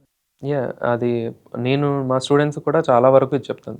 ర్యాంక్ వచ్చిందా లేదా చాలా సెకండరీ థింగ్. అది దాంట్లో 100 డిఫరెంట్ ఫ్యాక్టర్స్ అన్‌కంట్రోలబుల్ థింగ్స్ ఉంటాయి. బట్ ఈవెన్ యూపీఎస్సీలో మీరు చూసుకుంటే నేను 11 మార్క్స్ పైనున్నా కట్ ఆఫ్‌కి. Just 11 marks. నేను ఒక క్వెషన్ తప్పు రాసుంటే మ్యాథ్స్‌లో లిస్ట్ బయటికెళ్ళిపోయేవాడిని. ఇక్కడ కూర్చునేవాడిని కూడా కాదు. అలాంటిది ఇంకో 3 క్వెషన్‌లు కరెక్ట్ చేసుంటే ఐఏఎస్ ఉండేది. Yes. So, exam presence, concentration ఇవన్నీ ఆహ్, పెంచుకోవాలి ఖచ్చితంగా. ఎగ్జామ్‌ని ఎలా అటెంప్ట్ చేసుకుంటున్నాం అవన్నీ చూడాలి. బట్ ర్యాంక్ వస్తేనే జీవితం లేకపోతే అసలు వాల్యూయే లేదు అనడం చాలా తప్పండి. ఎందుకంటే 15-17 ఇయర్స్ పిల్లలు నేను చూస్తున్న వాళ్ళు చాలామంది. వాళ్ళు ఒకవేళ ర్యాంక్ రాకపోతే సెల్ఫ్ డౌట్‌లోకి డిప్రెషన్‌లోకి అసలు నేను ఎందుకు పనికిరాను అంతవరకు వాడు ఎంత బాగా చదివాడంటే నేను చూసాను కళ్ళారా. వాళ్ళు బాగా చదవడం గట్టా. కానీ వన్స్ ర్యాంక్ రాకపోయేసరికి నాకింక జీవితం మీద హోపే లేదు. నేనింక దేనికి పనికిరాను అన్నట్టు ఎళ్ళిపోతారు. అంటే ఆహ్, కొందరు సూసైడ్ చేసుకున్న సందర్భాలు గూడా ఉన్నాయి. అంటే ఇంతవరకు బాగా చదివి హ్మ్. ఒక్క లాస్ట్ ఎగ్జామ్‌లో అది గూడా ర్యాంక్ హ్మ్. 90% వచ్చి 99% రాలేదన్నోళ్ళు గూడా సూసైడ్ చేసుకున్న పరిస్థితిలో ఉంది. అంటే హ్మ్. ఇప్పుడు ఇక్కడ ఎవరు మారాలి? అంటే ఇప్పుడు పిల్లలు మారాలా? స్కూల్స్ మారాలా? లేదంటే తల్లిదండ్రులు మారాలా? అది ఆహ్, చూడండి సార్ స్కూల్స్ పె ఆహ్, పేరెంట్స్ ఏం కోరుకుంటున్నారో దాన్నివ్వడానికి చూస్తారు. పేరెంట్స్ సొసైటీ ఏం చూస్తుందో అది. సో, మనం ఒకళ్ళని మార్చాలంటే అందరూ మారాల్సొస్తుంది. అవును. సో, ఒకళ్ళు మారితే అంటే స్కూల్స్ ఊరికే ఎందుకు మారుతాయి? మా మా దాంట్లో ఐఐటీ, జేఈఈకి చదివించమంటే ఎవరైనా పేరెంట్స్ వచ్చి జాయిన్ చేస్తారా పిల్లల్ని? మా దాంట్లో ఇన్ని ర్యాంక్స్ అసలు రావట్లేదని పబ్లిసైజ్ చేసుకోకపోతే పేరెంట్స్ రారు. పేరెంట్స్‌కి ఒకవేళ ఐఐటీ కాకుండా వేరే ఇవి డొమైన్స్ ఏవైతే ఉన్నాయో అవి మంచివి అని సొసైటీ చెప్పకపోతే వాళ్ళు కూడా పట్టించుకోరు. ఎంతసేపు ఎంత ప్యాకేజ్ వస్తుంది అనే దాన్ని బట్టే మెజర్ చేస్తున్నాం ఒకళ్ళ వర్త్‌ని. బట్ అది ఎప్పుడైతే అదంత ఫాస్ట్‌గా చేంజ్ అవ్వదు. Yes, that's true. But government push చేయాలి అని నేను అనుకుంటున్నాను. ఎప్పుడైతే గవర్నమెంట్ డిఫరెంట్ డొమైన్స్‌లో రీసెర్చర్స్‌ని గాని వీళ్ళని ఫెసిలిటేట్ చేస్తున్నారు. ఈవెన్ ఇప్పుడు మా విజయనగరం నుంచి కూడా ఎవరో సైంటిస్ట్‌కి ప్రెసిడెన్షియల్ అవార్డ్ వచ్చింది. బట్ ఆ media coverage zero. UPSC ranker ఉంటది. ఐఐటీ ర్యాంకర్స్‌కి ఉంటది. లేకపోతే మంచి ప్యాకేజెస్ వచ్చినోళ్ళకుంటది. బట్ మిగతా డొమైన్స్‌లో ఇది చేస్తున్నోళ్ళు చాలా తక్కువ. అది స్పోర్ట్స్ పీపుల్‌కి ఉంటది. మళ్ళీ చాలా హై లెవెల్‌కెళ్తేనే. ఓన్లీ క్రికెట్‌లోనే. అది కొంచెం ఆహ్, వైడెన్ అయితే ఎప్పుడైతే లైమ్‌లైట్ వైడెన్ అవుతదో, ఓకే. ఈ డొమైన్ ఒకటుంది. దీంట్లో కూడా సక్సెస్ అవుతున్నారు. మీరు ఎగ్జాంపుల్ ఇందాక చెస్ ఇచ్చినట్టు, ఒకవేళ తమిళనాడులో చెస్ ఎందుకు అంత ఫేమస్ అయింది? విశ్వనాథ్ ఆనంద్ సార్ తీసుకొనొచ్చారు. చెన్నైని చెస్ క్యాపిటల్ చేయగలిగారు. అక్కడ చెస్ క్లబ్స్ అంతా డెవలప్ అయ్యి, అందరూ స్టూడెంట్స్‌ని అసల స్కూలుకి పంపించకుండా కూడా చెస్ క్లబ్స్‌కి పంపిస్తున్నారు. ఇప్పుడు ఎందుకయింది అది? ఒకళ్ళు సక్సెస్ అయ్యారు. దానికి అంత కవరేజ్ వచ్చింది కాబట్టి. సో, అది నేను అనుకుంటుంది. అంటే మీరు టీచర్ గూడా పనిజేశారు గదా! ఇప్పుడు స్కూల్ వాళ్ళ ప్రెషరు, ఇటు పేరెంట్స్ ప్రెషరు, బయట సొసైటీ ప్రెషర్ గూడా స్టూడెంట్స్ పైనే ఉంటుంది. ఇప్పుడున్న పిల్లలు ఎట్లా అంటే చాలా సెన్సిటివ్‌గా తయారయ్యారు. వాళ్ళందరూ గూడా ఎవరి కోసమో మేము చదవాలన్నట్టుగా చదివి బట్టి బట్టి ర్యాంకులు తెచ్చుకుంటున్నారు. దీనిపై మీ ఒపీనియన్ ఏంటి? ఆహ్, నేను పర్టిక్యులర్‌లీ అంత క్లోజ్‌లీ రిలేటెడ్ కాదు. నేను అంటే క్లాసెస్ చెప్పడం వరకు ఆన్‌లైన్ ఇది. ఇప్పుడు చాలా స్కూల్‌లు గూడా బట్టి పట్టించి ఎగ్జామ్స్ రాపిస్తున్నారు గానీ, హ్మ్. వాళ్ళని మళ్ళీ బయటకు తీసుకొచ్చి జనరల్ నాలెడ్జ్ ఏదని అడిగితే అసలేం తెలియనట్టుగా ఉన్న చాలామంది ఉన్నారు అట్లా. ఉండే ఛాన్స్ ఉన్నది సార్. బట్ అంటే we cannot paint everyone with the same brush అంటాం కదా! సో, కొన్ని స్కూల్స్ అలా ఉన్నాయని మాత్రమే ఇది కాదు. బట్ ఈ కాలంలో ఇందాక చెప్పినట్టు బట్టి పడడం should not be the prime priority be it in schools, colleges ఏదైనా. ఇప్పుడు ఆహ్, ఏది బట్ ఒకటి బట్టి పట్టినంత మాత్రాన, ఆ ఎగ్జామ్ వరకు క్లియర్ చేసినంత మాత్రాన వాల్యూ ఎడిషన్ ఏమి ఉండదు. అతని బ్రెయిన్‌కి గాని, లేకపోతే ఇన్ ఫ్యూచర్‌లో కూడా. అదే అలా అని ఇప్పుడు ప్రెజెంట్ 10థ్ క్లాస్ వరకు మేబీ కొంతవరకు ఉండొచ్చు గానీ, ఐఐటీ వరకు లేకపోతే ఎంసెట్ వరకు బట్టి కొట్టడం చాలా సెకండరీ. ఈవెన్ కెమిస్ట్రీలో కూడా అనలిటికల్ వచ్చేస్తుంది. హ్మ్. సో, అక్కడికి వెళ్ళిన తర్వాత అందరూ చేయాల్సిన పని ఆలోచించడమే. అదేదో ముందు నుంచి అలవాటు చేసుకుంటే, ర్యాంకులు పక్కన పెడితే వాళ్ళకి స్కోప్ వస్తది. బాగా నేర్చుకోవడానికి. అది ర్యాంక్ రాకపోయినా నేను మా వాళ్ళకి అదే చెప్తాననమాట. ర్యాంక్ రాకపోని పర్లేదు. బట్ ఇంతవరకు నువ్వు చేసిన హార్డ్ వర్క్, ఇంతవరకు నువ్వు నేర్చుకున్న థింగ్స్‌ని నువ్వు అప్లై చేయగలుగుతుంది. The ability to understand and to ability to replicate నీకెప్పుడైతే వచ్చిందో, అది ఫ్యూచర్‌లో ఎక్కడైనా యూజ్ అవుతది. మీరు సాఫ్ట్‌వేర్ వైపు వెళ్ళండి. కొత్త స్కిల్స్ నేర్చుకుంటూనే ఉండాలి. లేకపోతే సాఫ్ట్‌వేర్ వైపు వెళ్ళండి. లేకపోతే ఇంకో దాని వైపు వెళ్ళండి. దేంట్లోనైనా మీరు యూజ్ చేసుకోగలరు. ఇదే చెప్తాను. ఫెయిల్యూర్ అనేది ఒక పర్టిక్యులర్ ఈవెంట్‌లో దానివల్ల మొత్తం నన్ను నేను వాళ్ళని వాళ్ళు లేబుల్ చేసేసుకుంటారు ఫెయిల్యూర్స్ అని. ఇంకేముంది సార్ ఏదో కాలేజ్‌లో జాయిన్ అవుతాను. ఏ కాలేజ్‌లో ఏదొస్తే అది చేసేస్తాను. చేసేసిన తర్వాత అప్పుడేదో దీనికెళ్ళిపోతాను, దానికెళ్ళిపోతాను అన్నట్టు. వాళ్ళని వాళ్ళు అంటే 4 ఇయర్స్ అయిపోయింది. నేను ఫస్ట్ వీళ్ళని టీచ్ చేసి. వాళ్ళని ఇప్పుడు కనెక్ట్ చేస్తే ఏముంది కొంతమంది కొంచెం మనీ బ్యాక్‌గ్రౌండ్ ఇది ఉంటే మీరు అబ్జర్వ్ చేస్తే ఈవెన్ రీసెంట్‌గా తెలుగు వాళ్ళే ఎక్కువ వెళ్తున్నారు యూఎస్ అని ఉంటది. సో, ఇది డైరెక్ట్ కోరిలేషన్ ఇది. ఎప్పుడైతే ఐఐటీ జేఈఈ అనే ఇది ఆర్ ఐఐటీ నీట్ వాటెవర్ అది చాలా ఎక్కువ సొసైటీలో ఇండల్జ్ అయి ఉందో మన తెలుగు సొసైటీలో దానికి ట్రై చేసి అది మిస్ అయిన ప్రతి ఒక్కళ్ళు చదివేటోళ్ళే కాదనట్లేదు. కానీ వేరే ఇంకా దేంట్లోని ఇది రావట్లేదు, రెస్పెక్ట్ రావట్లేదు. So, next best option to get societal acceptance or societal prestige is US going to US or foreign అని అది ఎక్కువవుతుంది. 2 ప్యారలల్లీ లింక్డ్ అని. మీకేమైనా స్పోర్ట్స్‌లో ఏమన్నా ఎళ్లారా మీరు? ఏమైనా స్పోర్ట్స్ మీ ఫేవరెట్ గేమ్ ఏంటి? నేను చెస్ ఆడతాను సార్. ఇంతకుముందు ఓకే. క్రికెట్ ఆడేవాడిని బాగా. ఓకే. కోవిడ్ తర్వాత 2021 తర్వాత క్రికెట్ ఆడలేదు. హ్మ్. చెస్ అయితే ఇప్పటికి ఆడతాను. అంటే బ్లిట్స్ అండ్ బుల్లెట్ ఆడతాను. ఎక్కువ లెంథీ చెస్ కాదు. హ్మ్. అండ్ ఒక టైంలో వాలీబాల్ ట్రై చేశా, షటిల్ ట్రై చేశా. పెద్ద ఇదేం రెగ్యులర్‌గా జిమ్‌కెళ్తుంటాను అంతే. రైట్. ఓకే. హ్మ్. మీకేమన్నా హ్మ్. పర్సనల్ అంటే చెప్పండి. ఫస్ట్ క్రష్ ఏమన్నా ఉందా మీకు? అదేం లేదు సార్. ఆ! అంటే అది ఇప్పుడు ఎందుకులెండి. రైట్. అంటే మీ మీ ఫ్యామిలీలో ఎవరన్నా ఇట్లా సివిల్స్ వైపు వచ్చిన వాళ్ళు గాని, గవర్నమెంట్ సెక్టార్‌లో హై పొజిషన్‌లో ఉన్న వాళ్ళు ఎవరైనా ఉన్నారా మీకట్లా? ఒక అన్నయ్య ఉన్నాడు సార్. యూపీఎస్సీ క్లియర్ చేశాడు. ఓకే. అంటే పెద్దనాన్న వాళ్ళ అబ్బాయి. ఐఆర్ఎంఎస్ వచ్చింది. 812 ర్యాంక్ వచ్చింది. హ్మ్. 2017 నాకు ఐఐటీ రావడం, తనకి అది రావడం ఒకేసారి అయింది.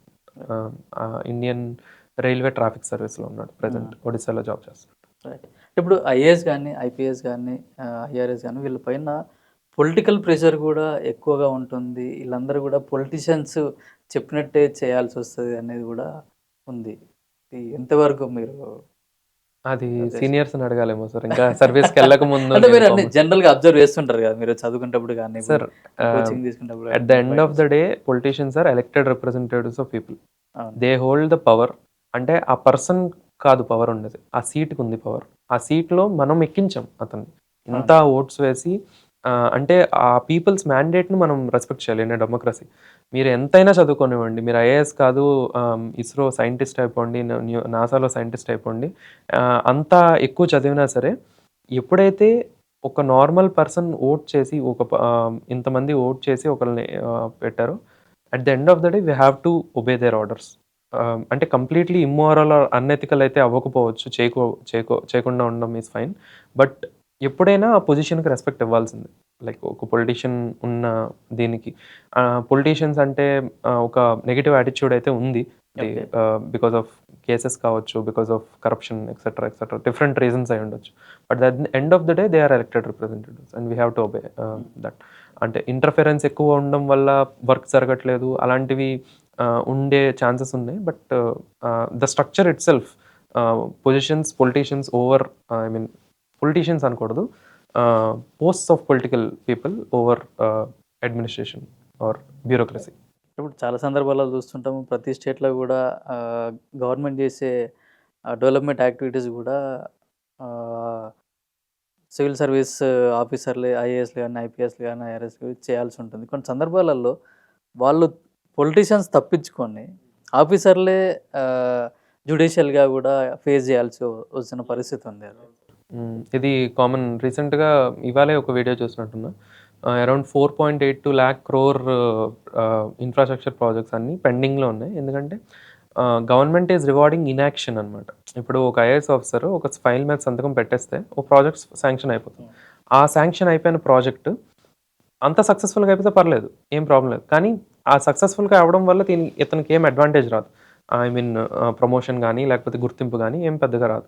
పొలిటీషియన్‌కి గవర్నమెంట్‌కి వాళ్ళకి వస్తుంది. బట్ ఒకవేళ ఏదైనా చిన్న ప్రాబ్లమ్ వచ్చి ఒక పర్సన్ పీఏఎల్ ఫార్మ్ చేసో ఫైల్ చేసో ఒక డిస్క్రిపెన్సీ వచ్చిందో, సమ్ కాంట్రాక్టర్ ఏదో మిస్టేక్ చేశాడు అంటే first problem CBI enquiry, ACB enquiry అన్ని ఎంక్వైరీస్ ఇతని మీద పడ్డాయి. సో ఏదైతే వర్క్ చేస్తే అడ్వాంటేజ్ లేదు. వర్క్ చేయకపోతే ఉండే బెనిఫిట్స్ ఎక్కువున్నాయి. వర్క్ చేస్తే రిస్క్‌లు ఎక్కువున్నాయి. అప్పుడు సైన్ చేయకుండా నీడ్స్ ఫర్దర్ రివ్యూ అనేసి ఇంకో 5 ఏళ్ళు ఆపేసామనుకోండి. ఒక 2 ఆర్ 3 ఇయర్స్. నెక్స్ట్ వచ్చినవాడు పడతాడు ఆ గోలేదో. అలాగా డిలే ఎప్పుడైతే అవుతదో అది పబ్లిక్ మనీ అండర్ యూటిలైజ్ ఉండిపోతుంది. మీరు అబ్జర్వ్ చేస్తే లైక్ చాలా ఈవెన్ మోస్ట్ ప్రెసింగ్ ఇష్యూ ఏంటి? ఢిల్లీలో పొల్యూషన్. దాంట్లో నేషనల్ క్లీన్ ఎయిర్ ప్రోగ్రామ్ అని ఒక ఇనిషియేటివ్ తీసుకుంది గవర్నమెంట్. దానికి 800 క్రోర్స్ ఎంతో ఇది పెడితే దాంట్లో 30 క్రోర్స్, 40 క్రోర్స్ స్పెండ్ అయ్యాయి. మిగతా మనీ అంతా స్పెండే అవ్వలేదు. ఎందుకంటే దాన్ని ఇది బేసికలీ ఇన్‌యాక్షన్‌ని రివార్డ్ చేస్తుంది. ఎప్పుడైతే నువ్వు ఒక మంచి పని చేస్తే ఎక్కువ ఇది ఉండి ఒక ప్రాబ్లమ్ వచ్చినప్పుడు కొంచెం లీనియంట్‌గా ఉండే ఇది వస్తదో అప్పుడు మీరు చెప్పినట్టు రిస్క్ టేకింగ్ ఎబిలిటీ పెరుగుతదన్నమాట. అంటే మీరు స్పెషలైజేషన్ దేంట్లో తీసుకున్నారు? Maths maths. ఆప్షనల్. ఓకే. అంటే ఇవాళ చాలామంది గూడా మ్యాథ్స్ చాలా హార్డు అనే ఒక థాట్‌లో ఉంటారు. చాలా పిల్లలు గూడా చూస్తుంటే గూడా మ్యాథ్స్ మేము మ్యాథ్స్‌లోనే తక్కువ స్కోర్ చేసామని గూడా చెప్తుంటారు. మీకెందుకు అంత ఇంట్రెస్ట్‌గా వచ్చింది మ్యాథ్స్ అని? అది అంటే ముందు నుంచి కొంచెం నేను ఫిజిక్స్ వైపు ఎక్కువ ఇంక్లైన్డ్ ఉంటుండే. ఓకే. 2021లో అంటే కాలేజ్ టైమ్‌లో మా ఫ్రెండ్ ప్యాటర్న్ అనలైజ్ చేశాడు. ఓకే. ఇంతమంది మ్యాథ్స్‌లో క్లియర్ చేస్తున్నారు. పేపర్ 1 ఓపెన్ చేయి. పేపర్ 1లో చాలా వరకు మనం ఐఐటీకి చదివినవన్నీ దీంట్లో ప్యారలల్ ఉన్నాయి. పేపర్ 2లో మనకంత లేదు. సో, పేపర్ 1 మనం కొంత చదువుకొని బాగా ప్రిపేర్ అయిపోవచ్చు. పేపర్ 2 మెల్లగా నేర్చుకుందాం. టైం ఉంది గదా! సో, సగం సిలబస్ కవర్ అవుతుంది. అదే ఎలక్ట్రికల్ ఇంజినీరింగ్ ఏదైనా తీసుకుంటే దాంట్లో చాలా వరకు తెలియనివున్నాయి. అండ్ ఇప్పటికిప్పుడు ఎలక్ట్రికల్ అంత స్కిల్ తెచ్చుకోవడం ఇది కష్టం. అండ్ అప్పటి వరకు మ్యాథ్స్ కొంచెం ఎక్కువ మార్క్స్ వచ్చాయి. ఈ మధ్య కొంచెం తగ్గాయన్నమాట. సో, దాని పర్స్పెక్టివ్‌లో కూడా మ్యాథ్స్ ఈజ్ రివార్డింగ్ అన్నట్టు అప్పుడు తీసుకున్నాను. బట్ నేను తీసుకున్న తర్వాత మ్యాథ్స్‌కి మార్క్స్ గ్రాడ్యుయల్‌గా తగ్గుతూ వచ్చాయి. అది హుహు. బ్యాడ్ లక్ అన్నమాట. ఓకే. అంటే ఎట్లా ఇంప్రూవ్ చేసుకున్నావు మళ్ళా దాన్ని? అది ఇంప్రూవ్ యాక్చువల్లీ నేను ఇప్పుడు కూడా యావరేజ్ మార్క్స్ వచ్చాయి సార్ మ్యాథ్స్‌లో. అంటే మ్యాథ్స్‌లో ఏంటంటే బైనరీ మార్కింగ్ ఉంటది. ఎయిదర్ ఒక సమ్ లాస్ట్ వరకు కరెక్ట్ పెట్టి ఆన్సర్ 0 అయితే 0 ఫుల్ మార్క్స్ వచ్చేస్తాయి. 15 మార్క్స్ వచ్చేస్తాయి. 0.1 ఏసారంటే 0 మార్క్స్‌కెళ్ళిపోతారు. హుహు. సో, మార్జిన్ ఆఫ్ ఎర్రర్ చాలా తక్కువనమాట. సో, అలాగా ఒక 2 మిస్టేక్స్ చేస్తే you will be very far fetched. ఇందాక చెప్పినట్టు 1 మార్క్‌కి 10 ర్యాంక్స్ ఉంటాయి డిఫరెన్స్. ఇప్పుడు నాకు 640 వచ్చింది. 620 ర్యాంక్‌కి నాకు same number of marks. So, అలాంటిది ఒక 15 మార్క్స్ క్వెషన్ ఒకేసారి పోయింది అంటే 150 ర్యాంకులు వెనక్కి పడిపోయినట్టు నేను. అలాంటిది 2 పోయాయంటే 300 ర్యాంక్స్. అంటే ఐఏఎస్ అవ్వాల్సింది ఐఆర్ఎస్ అయిపోతాం. సో, మ్యాథ్స్‌కి అంత రిస్క్ ఫ్యాక్టర్ అసోసియేటెడ్ ఉంటది. సో, అందుకు చాలామంది ప్రిఫర్ చేయరు. అండ్ ఆల్సో బ్యాక్‌గ్రౌండ్ బట్టి కూడా ఉంటది. కొంతమంది మెడికల్ బ్యాక్‌గ్రౌండ్ నుంచి లేకపోతే ఆర్ట్స్ బ్యాక్‌గ్రౌండ్ నుంచి వస్తారు. వాళ్ళకి మ్యాథ్స్ చాలా కష్టం ఉంటది ఆబ్వియస్‌లీ. ఎందుకంటే they have spent around 5-6 years or at least 3 years away from maths and suddenly మ్యాథ్స్‌లోకి రావాలంటే వాళ్ళకి ఇబ్బందిగా ఉండొచ్చు. మేము కొంచెం టచ్‌లో అట్‌లీస్ట్ ఉంటాము. సో, అందుకు ఎవరైతే ఈ సైన్స్ బ్యాక్‌గ్రౌండ్ నుంచి వస్తారో, బీఎస్సీ మ్యాథ్స్ చేస్తారో లేదా అట్‌లీస్ట్ ఐఐటీస్ గానీ, లేకపోతే ఎన్ఐటీస్ గానీ, ఇంకా డిఫరెంట్ ఫీల్డ్స్‌లో సైన్స్ టచ్‌లో ఉంటారో వాళ్ళకి కొంచెం మ్యాథ్స్ తీసుకునే ఛాన్స్ ఉంటది. ప్రమోద్ విష్ణు గారు ఇప్పుడు చాలామంది గూడా ఐఏఎస్‌కే ప్రిఫర్ చేస్తారు. ఎందుకనంటే అది టాప్ క్యాడర్ అని జెప్పేసి ప్రిఫరెన్స్ ఇస్తారా? లేకుంటే ఎక్కువగా మనం సర్వీస్ చేయొచ్చు అనే ఉద్దేశంతోటే ఈ ఐఏఎస్‌కు ప్రిఫరెన్స్ ఇస్తారా? అది కూడా ఒక రీజన్ అయ్యుండొచ్చు సార్. అంటే హై క్యాడర్ అని అంటే పొజిషన్ వైస్. టెక్నికల్లీ చూసుకుంటే అన్ని లెవెల్ 10 పోస్ట్‌లు ఒకే క్యాడర్ అయ్యుండాలి. ఐఏఎస్ గానీ, ఐపీఎస్ గానీ, లేకపోతే రైల్వే సర్వీస్ గానీ, పోస్టల్ గానీ, ఇంకా ఏదైనా Indian information service, Indian trade service, Indian audit and account service చాలా ఉన్నాయి. కానీ దానికి ఎందుకు అంత ఎక్కువ ఇదంటే, ఒక ఆడిట్స్ అండ్ అకౌంట్స్ అతను ఈ ఆడిట్స్ అండ్ అకౌంట్స్ డిపార్ట్మెంట్‌లోనే వర్క్ చేస్తారు life long next 35 years. Revenue service అతను మేబీ ఐటీ రేట్స్ లేకపోతే ఇంటెలిజెన్స్ వింగ్ ఇంకొకటో మహా అయితే ఒక 5, 6 ఏరియాస్‌లో ఇదుంటది. ఒక ఐపీఎస్ తీసుకుంటే క్రైమ్ రిలేటెడ్ సీబీఐ లేకపోతే నార్కోటిక్స్ బ్యూరో అనో, లేకపోతే ఇలాగా ఒక ఇంటెలిజెన్స్ బ్యూరో, ఇంకా రా ఎక్సెట్రా అంతవరకు ఒక కొన్ని డొమైన్స్ ఉంటాయి వర్క్ చేసేది. అన్నీ related to policing or intelligence related. ఒక ఐఏఎస్ మాత్రం ఎడ్యుకేషన్, ఎన్వైర్న్మెంట్, అంటే నెక్స్ట్ 35 ఇయర్స్ సర్వీస్‌లో మూడేళ్ళు చాలా డొమైన్స్ అతని కింద వస్తాయన్నమాట. Education, environment, rural development, green economy, లేకపోతే ప్రాజెక్ట్స్, ఇన్‌ఫ్రాస్ట్రక్చర్ రిలేటెడ్ ప్రాజెక్ట్స్, ఇంకా అలా డైవర్స్ డొమైన్స్ ఉంటాయన్నమాట. సో 35 ఇయర్స్ సర్వీస్‌లో చాలా యూనిక్‌నెస్ వస్తది. అది చాలామంది కోరుకుంటారు. నా నా పర్స్పెక్టివ్ ఏంటంటే divorce domains to work with ఉంటది. అట్ ద సేమ్ టైమ్ మీరు చెప్పినట్టు సొసైటల్ రెస్పెక్ట్ కూడా ఒక రీజన్ అయ్యి ఉండొచ్చు. అంటే ఐఏఎస్‌లో చాలా దగ్గరగా పబ్లిక్‌కి చాలా చాలా దగ్గరగా దగ్గరగా వర్క్ ఉండేది. చేస్తూ ఉంటారు ఆళ్ళు. యాహ్! ట్రూ. అట్లాగే గవర్నమెంట్‌లో గూడా చాలామంది ఐఏఎస్‌లే సెక్రటరీలుగా, అది కూడా. సీఎస్‌లు గూడా ఉంటారు. ప్రమోషన్స్ ఈటిలి బట్టి. ఈ మధ్య డిఫరెంట్ డొమైన్స్ నుంచి పీపుల్‌ని సెక్రటరీ కింద తీసుకుంటున్నారు. ఈవెన్ ఫైనాన్షియల్ మ్యాటర్స్‌లో ఐఆర్ఎస్‌ని తీసుకోవడం ఇలాంటివన్నీ కామన్ అవుతున్నాయి. But at the same time అలాంటి సెక్రటేరియల్ పొజిషన్స్‌లో డైవర్స్ డొమైన్స్ నుంచి వర్క్ చేసినోళ్ళు ఒక స్కీమ్ ఒకటి లాంచ్ చేస్తే దానికి డిఫరెంట్ ఇంప్లికేషన్స్ ఉంటాయి. సొసైటల్ ఇంప్లికేషన్స్ ఉంటాయి, ఎకనామికల్ ఉంటాయి, అండ్ ఫ్యూచర్ బర్డెన్ ఏమైనా పడతదా అన్నట్టుంటాయి. పొలిటికల్ ఇంప్లికేషన్స్ ఇవన్నీ బాగా అర్థమయ్యే వాళ్ళు అని చెప్పి వాళ్ళని తీసుకుంటారు ఎక్కువ సర్వీస్‌లో ఉన్నోళ్ళు. అట్ ద సేమ్ అది మారుతుంది కూడా. బట్ యెస్, సెక్రటరీ లెవెల్‌కి వచ్చేది మోస్ట్‌లీ ఐఏఎస్ అంటారు. అంటే మీరు ఐపీఎస్ అంటే ఇంట్రెస్ట్ అంటున్నారు. ఇప్పుడు ఐఆర్ఎస్ వచ్చిందిగా, మళ్ళీ ఐపీఎస్ కావడానికి గూడా మళ్ళీ సివిల్స్ రాస్తారా?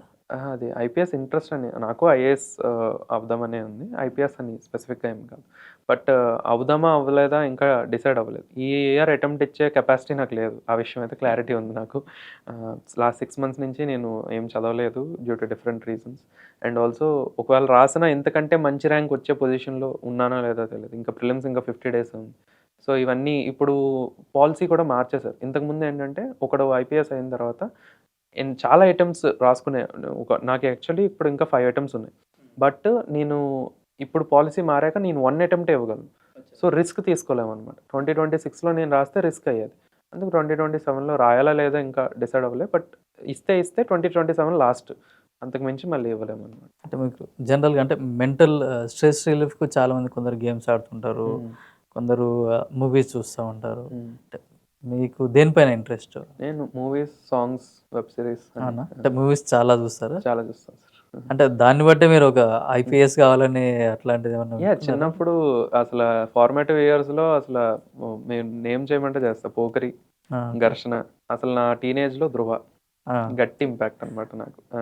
అంటే 'ధృవ' చూసిన తర్వాత జిమ్‌కెళ్ళడము, ఐపీఎస్ అనేది లేకపోతే అంటే బేసికలీ ఆ స్టాయిక్ మెంటాలిటీ అలా, 'ఆర్ఆర్ఆర్' మళ్ళీ ఇలా మూవీస్ చాలా ఇంపాక్ట్ క్రియేట్ చేస్తాయి నాకైతే. హ్మ్. యాహ్! మీ ఫేవరెట్ హీరో ఎవరు? హీరో అని కాదు సార్. అంటే basically content is king.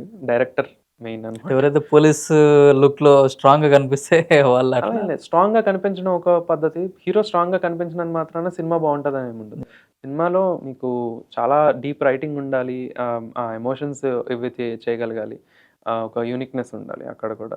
Like ఎప్పుడైనా డైరెక్టర్‌కి ఎక్కువ ప్రిఫరెన్స్ లేదా అలాంటి స్క్రిప్ట్ సెలెక్ట్ చేసుకునే హీరో ఎవరైనా ఇప్పుడు మనకి 'నాని' లేకపోతే 'అడివిశేష్', అటు 'కార్తీ' ఇలా ఇలా ఎప్పుడైతే అన్ని రొటీన్ అని కాకుండా ఒక ఇది తీసుకొస్తున్నారో వాళ్ళని ఎక్కువ ప్రిఫరెన్స్ ఇస్తాను. బట్ పర్సనల్లీ చిన్నప్పుడు ఉండేది ప్రిఫరెన్సెస్ ఈ హీరో, ఈ హీరో అని. బట్ ఇప్పుడు సినిమా బావుంది అంటేనే హీరోతో సంబంధం లేదనమాట అసలు. మీ ఫేవరెట్ హీరోయిన్ ఎవరు? అలా అసలు హీరోనే పట్టించుకున్నప్పుడు హీరోయిన్ పట్టుకుంది. అప్పట్లో పోలీస్ ఆఫీసర్ అంటే ఒక రాజశేఖర్ అప్ గుర్తొచ్చేవాడు అప్పట్లో. నేను ఇంకా అంత మీ ఓల్డ్ కాదు అప్ సార్. నా టైంకి పోలీస్ అంటే 'సింగం' సినిమాలు ఇవన్నమాట. యాహ్! రైట్. అంటే మీరేమన్నా హ్మ్. సినిమాలంటే చాలా ఇంట్రెస్ట్ అన్నారు గదా! యాహ్! స్టోరీస్ ఏమన్నా రాసారా? అహా! అట్లాంటియేమన్నా అదే హాబీ ఉందా రాసా. ఇట్లాంటిదేమన్నా? రాసా. ఓహ్! బట్ హ్మ్. అది ఇంకా అంటే ఎవరికి ఇవ్వలేదు లేకపోతే ఉంచా ఊరికే అలా. అంటే ఇట్లా షార్ట్ ఫిల్మ్‌లా లేకుంటే లెంగ్తీ ఫిల్మ్ లేదు స్క్రీన్ లెంథీ హ్మ్. అంటే లాంగ్ 3 అవర్స్ అని కాదు గానీ బేసికలీ ఒక ప్రాపర్ స్టోరీ ఒక 4 ఉన్నాయి. హ్మ్. ఒకదాన్ని బాగా డీప్‌గా రాసాను. మిగతావన్నీ జస్ట్ అంటే స్టోరీ లైన్ ఇది. ఇక్కడ ఎండ్, ఇక్కడ స్టార్ట్, ఇక్కడ ఇది. ఇందులో లైన్ టు లైన్ ఫస్ట్ దాంట్లో లైన్ టు లైన్ ఈ ఈవెంట్స్‌లో ఇదవుతది, ఇదవుతది, ఇదవుతది అని. అంటే ఎట్లాంటి సేమ్ అంటే లవ్వా? లేకుంటే ఫ్యామిలీయా? ఎట్లా కొంచెం మోస్ట్‌లీ యాక్షన్ జోనర్ ఉంటది.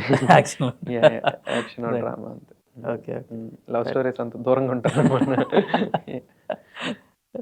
అంటే మన స్టోరీ చిన్నగా అంటే యెస్. మీరు ఇఫ్ అది ఓకే అనుకుంటే ఒక చిన్న లైన్ అది ఏమన్నా? ఏంటంటే ఆహ్, ఒక పోలీస్ ఆఫీసర్ ఉంటారు. ఆల్‌మోస్ట్ రిటైర్మెంట్ దగ్గర అంటే చాలా ఎక్స్‌పీరియన్స్ ఉన్న ఒక పోలీస్ ఆఫీసర్ అండ్ వర్సెస్ అంటే బేసికలీ డిఫరెన్స్ ఆఫ్ బిలీఫ్స్ అన్నమాట.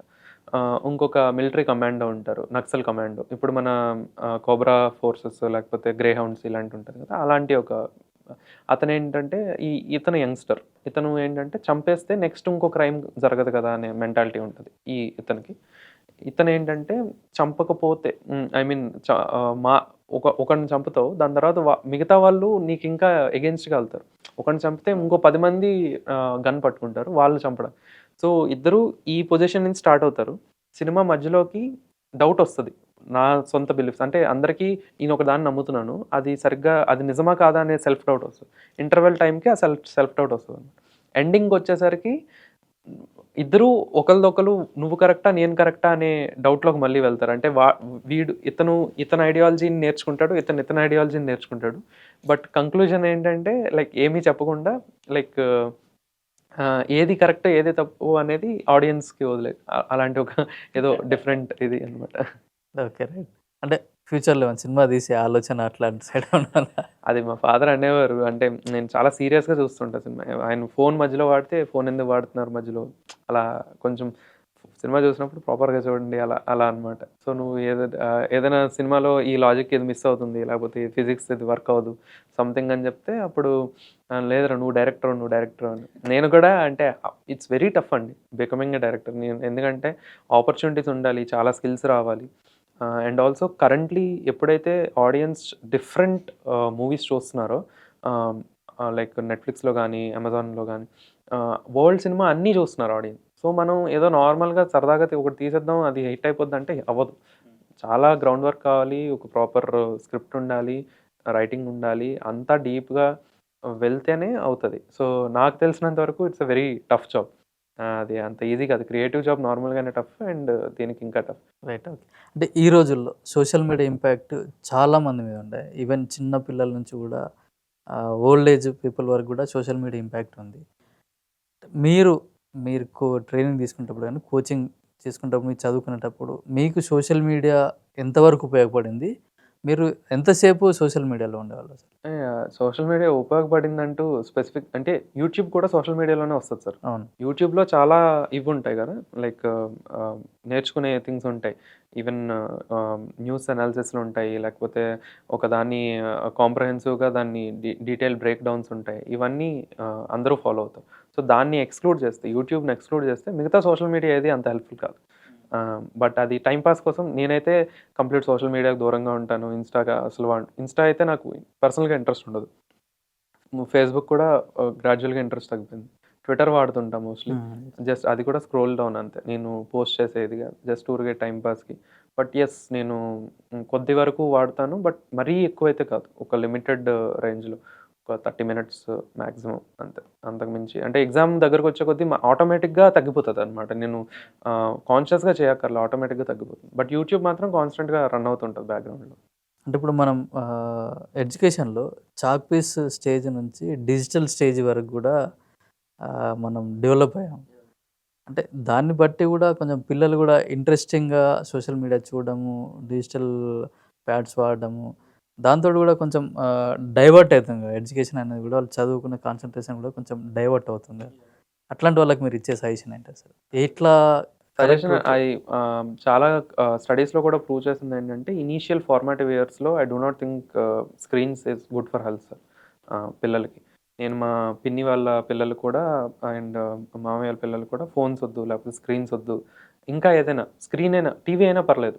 కొద్దిగైనా పర్లేదు. బట్ ఫోన్స్ ఏంటంటే ర్యాండమ్ కంటెంట్ అసలు అంటే అన్‌రెగ్యులేటెడ్. ఎక్కడో చైనీస్ వాడు ఏదో దిక్కుమాలిన వీడియో చేస్తూ ఉంటాడు. దాన్ని బ్రెయిన్ రాట్ అంటారు చూడండి. అవును. దాన్ని అలా స్క్రోల్ చేస్తూ ఎంత టైమ్ స్పెండ్ చేస్తున్నారు. అది it's not adding anything to you and concentration lapse అవుతుంది దానివల్ల. ఎందుకంటే ఒక లెట్స్ సే ఒక 1990స్‌లో ఒక కిడ్ ఇసుకతో క్యాజిల్స్ కట్టుకొని మెల్లగా గ్రాడ్యుయల్‌గా బిల్డ్ చేసుకుంటూ ఉంటాడు. లేకపోతే చిన్న చిన్న గేమ్స్ ఆడుతూ, అవును. ఇవి వాడుతూ ఎక్కువ సేపు దాని మీద కాన్సంట్రేషన్. ఇప్పుడేంటంటే 30 సెకండ్స్ లోపల 3 రీల్స్ స్క్రోల్ చేస్తున్నారు. ఎందుకంటే నథింగ్ ఫీల్స్ ఇంట్రెస్టింగ్ ఒక పాయింట్ తర్వాత. చిన్నప్పుడేంటంటే ప్రతీదీ అవునా! ఇలా ఉంటదా? ఒక చెట్టుని చూస్తే చెట్టుకి అంత పైన ఒక మ్యాంగో. ఈ మ్యాంగో ఎందుకిలా ఉంది? ఈ మ్యాంగో ఎందుకిలా ఉంది? అలా అనిపిస్తది. వర్షం పడినప్పుడు ఈ స్మెల్ ఎందుకిలా వస్తుంది? చాలా క్యూరియాసిటీ ఉంటది చిల్డ్రన్‌లో. ఈ ఫోన్స్ వచ్చిన తర్వాత మిగతా ఏవి క్యూరియస్‌గా అనిపించవు. ఏది ఇంట్రెస్టింగ్‌గా అనిపించవు. ఓన్లీ ఫోన్ ఒక్కటే ఇంట్రెస్టింగ్‌గా ఉంటది. 24 అవర్స్ ఆ ఫోన్ కావాలి, ఆ ఫోన్ కావాలి, ఆ ఫోన్‌లో గేమ్స్ ఆడాలి. గేమ్స్ కూడా ఆడడం మానేశారు చాలామంది. నేను చిన్నప్పుడు చాలా గేమ్స్ ఆడేవాడిని ఫోన్‌లో. చిన్న కీప్యాడ్ ఫోన్‌లో కూడా బౌన్స్ గేమో ఏదో ఒకటి అలా ఆడేవాడిని. బట్ ఇప్పుడు ఏంటంటే గేమ్స్ కూడా ఆడడం మానేశారు. గేమ్స్ కూడా బోరింగ్ అయిపోయాయన్నమాట. అలా. మొత్తం రీల్స్ చూడడం వరకే, స్క్రోల్ చేయడం. Short form content is very dangerous నా దృష్టిలో. అండ్ చిల్డ్రన్‌కి ఎస్పెషల్లీ వెరీ డేంజరస్. నేను కూడా చాలా వరకు అవాయిడ్ చేయడానికి ట్రై చేస్తా. షార్ట్ ఫార్మ్ కంటెంట్ కన్జ్యూమ్ చేయడం. ఓకే. రైట్. మీ మదర్ ఆశయాలను అట్లాగే మీరు ఉన్నత స్థానానికి వెళ్ళాలని మా పల్లవి టీవీ తరఫున కోరుకుంటూ మీ ఫ్యూచర్‌లో సక్సెస్ కావాలని కోరుకుంటున్నాను. Thank you sir. Thank you.